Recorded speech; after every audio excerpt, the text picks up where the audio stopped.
আসসালামাইকুম, কি অবস্থা সবার, কেমন আছেন? আলহামদুলিল্লাহ, আজকে দ্বিতীয় রমজান ইফতারি করলে সম্পন্ন হবে। তো এই যে ইফতারির আয়োজন করতেছি। তো এখানে মুড়ি মাখায় নিব। তো এই যে সব কিছু রেডি করে নিচ্ছি। এখানে ফ্রুটস কেটে নেওয়া হয়েছে।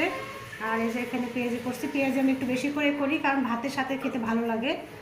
আর এই জন্য পুরো ফ্রুটস বের করতে বলছি। গাইস দেখেন, ওকে যদি বের করতে বলি প্রতিদিন, মনে করেন যে 1 কেজি আঙুর 3 দিনে শেষ করে দেবে। যে জিনিসপাতির দাম আপনারাই বলেন। আর এখানে ট্যাঙ্গাস কেনা হয়েছে, কালকে কুষারের শপথ খাইছিলাম। আর আমি এখন এখানে মুড়ি মাখায় নেবো। এই যে ছোলা নিয়ে দিচ্ছি, হচ্ছে তেল। তো বুন্দিয়া নিয়ে আসা হয়েছে, উপরে পাঠিয়েছিলাম নিচে।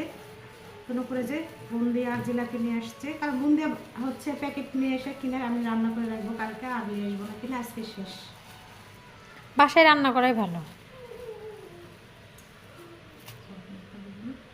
জিলাপি গোটা পাবি না? জিলাপি একটা গোটা রেখো, আর মুড়ির ভিতরে দাও, আমার জন্য একটা গোটা রেখো।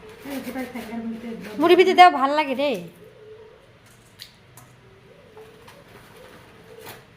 বাটার মুড়ের জিলাপি বেশি ভালো। একটু মুড়ি দিয়ে দিলাম। আর এটা হচ্ছে নিমকি। নিমকিও আমি ভাজতে পারি গাই, সবই পারি আলহামদুলিল্লাহ। কিন্তু ওই যে বাঙালি বেশি আরাম পাইলে যা হয়, একটা কথা আছে না, এটা। লাউ শাক ভাজি, এটা দিয়ে আজকে কতগুলা ভাত খাবো নিজেও জানি না।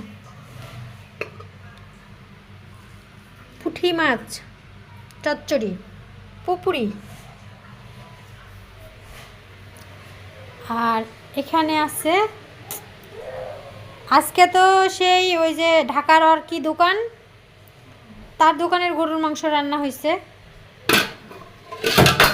পড়ে গেল গো, ধরো। আর এই তো এখানে ভাত রান্না করা হয়েছে।